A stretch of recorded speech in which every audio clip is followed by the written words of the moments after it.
नमस्कार, मैं हूं रण सिंह चौधरी। आप देख रहे टाइम इंडिया टीवी नेट। और इस वक्त मैं मटियाला रोड पर हूं, जहां पर मटियाला विधानसभा में पंजाब के मुख्यमंत्री भगवंत मान और दिल्ली के मुख्यमंत्री अरविंद केजरीवाल ने अपनी रैली निकालकर जोरदार प्रदर्शन किया। उसमें यहां के लोकसभा अध्यक्ष हमारे साथ विनोद शर्मा जी है। आइए उनसे भी जान लेते हैं उनका क्या कहना।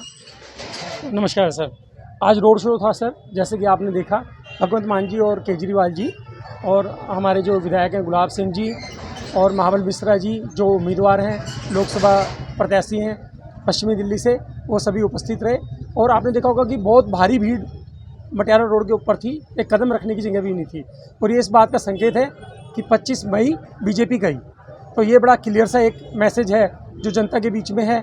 और जनता जो है जो केजरीवाल को प्यार करती है और जो उनके साथ हुआ है उसका बदला लेने के लिए बहुत उत्सुक है। और ये पक्की गारंटी है कि इस बार केजरीवाल जी संसद के अंदर भी आएंगे। आइए हम और जान लेते हैं यहाँ के जो और शख्स है। क्या कहेंगे? मेरा नाम बलजीत सिंह है। सर, सबसे पहले तो आज मुझे कुछ अलग से दिखाई दिया। पिछले 2014 और 19 के अंदर जो इलेक्शन हुए थे, हम लोगों ने विधानसभा के अंदर केजरीवाल जी को सपोर्ट किया था। लोकसभा के अंदर नरेंद्र मोदी जी को ओपन सपोर्ट करके, एकदम से ये विश्वास करके कि ये हमारे सबसे अच्छे प्राइम मिनिस्टर हो सकते हैं, वो किया। लेकिन आज जब रोड के ऊपर मैंने देखा, क्यों, उसका कारण ये था, बच्चे हाथ के अंदर पूरी की पूरी वो उठा के रखते हैं हमारा वोट शिक्षा को। बड़ा अच्छा लगा कि काम के ऊपर राजनीति उठकर, जो राजनीति उठ के जातिवाद से उठ के और अलग के मुद्दों धर्म से उठ के ऊपर उठ के आई, उसमें क्या किया, मैं हमारा वोट शिक्षा को। लेडीजें बोल रही थी हमारा वोट दिल्ली के लाल को, जिसने हमें पूरे अपना जो है जाके जितने भी दर्शन करवाए जाके उसके ऊपर। और उसके बाद सर सबसे अच्छा मुझे इस चीज़ के ऊपर लगा, हम लोग भी पूरे सपोर्ट करते थे सेंटर के अंदर इनको। आज मुझे थोड़ा सा एहसास हुआ कि अगर आज हम लोग नहीं जागे तो कुछ भी नहीं है। ये अलग से एक मुद्दा बन गया है। क्योंकि अलग मुद्दा कैसे बन गया है कि ये लड़ाई अब अरविंद केजरीवाल विधानसभा की और नरेंद्र मोदी जी की नहीं रही, ये अलग से हटके ऊपर उठ गई है।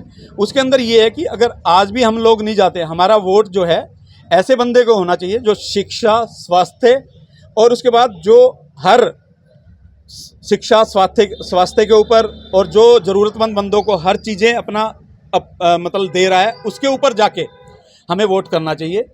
मैं तो ये बोलूँगा कि आप सभी को इस लड़ाई के अंदर जो है जेल का जवाब वोट को देके सामने आना चाहिए। जैसे आज हमने सभी को देखा तो बहुत अच्छा लगा। थैंक यू सर, पहली बार ऐसा हुआ लोकतंत्र में कि दो मुख्यमंत्री को जेल के अंदर डाला गया है, तो क्या कहें? देखो, मुख्यमंत्री जी को जेल में डाला गया, आप डालते पहले भ्रष्टाचारी था, भ्रष्टाचारी जेल में जाने चाहिए, हम उसका सपोर्ट करते हैं। लेकिन इलेक्शन के टाइम के अंदर किसी को जेल में डाला गया तो सबसे गलत हुआ है। और दूसरी चीज़, हम सुप्रीम कोर्ट का स्वागत करते हैं क्योंकि उन्होंने कम से कम केजरीवाल जी को बाहर आके बोलने का मौका तो दिया। नहीं तो इन लोगों का तो सीधा सीधा ये बना हुआ, जो बोले उठा के जेल में डाल दो। तो सर, यदि आरोप तय है तो फिर बाहर क्यों है केजरीवाल? आरोप तय कैसे हैं सर? किसी आज तक कोई मीडिया ने दिखाया हो केजरीवाल जी के ऊपर ये आरोप लगे हैं, या कहीं से साबित हुआ हो इन्होंने ये किया है? किसी एक बंदे ने बोला कि मैंने देखा उसने पैसे दिए, ना पैसा बरामद हुआ ना कुछ। सर आप ही बता दो ना, आप बोलो कि क्या केस है उसके ऊपर, कुछ बरामद हुआ तो बोल दो। तो विनोद जी, आप जैन पार्क के प्रधान भी हैं और लोकसभा अध्यक्ष भी हैं, तो इस बात को कितना सही मानते हैं? लेकिन आज केजरीवाल के पीछे अभी भी वही लाइन लगी हुई है जो पहले लगी हुई थी, तो क्या कहेंगे? बिल्कुल सर, वो देखिए, एक आदमी है जो काम के ऊपर वोट मांग रहा है, दूसरा आदमी है जो जुमलेबाजी करके और तानाशाही करके वोट मांग रहा है। तो दोनों के अंदर फ़र्क है। आज लोगों को काम चाहिए और जो काम जो किया है केजरीवाल जी ने, पिछले जो समय लगा उनको करने में, बहुत सारी रुकावटें भी आई, जैसे कि अधिकारी हैं उनकी बात नहीं सुनते हैं, उनको सुप्रीम कोर्ट तक जाना पड़ा। तो जो समय जो था 2-3 साल का जो इन्होंने ख़राब किया केंद्र सरकार ने, अगर वहाँ पर केंद्र के अंदर भी अगर आज कोई अच्छी सरकार होती जो एक लोकतांत्रिक प्रक्रिया को मानती, संविधान को मानती, तो ये नौबत नहीं आती। ये काम बहुत अच्छे से होते। और दिल्ली जो उन्होंने बोला था केजरीवाल जी ने कि पेरिस की तरह होती, तो शायद होती, उसके अंदर कोई शक नहीं है। और इसलिए अब जनता चाहती है कि जो केंद्र सरकार है वहाँ पर भी एक ऐसी सरकार हो जो दिल्ली सरकार को सपोर्ट करे।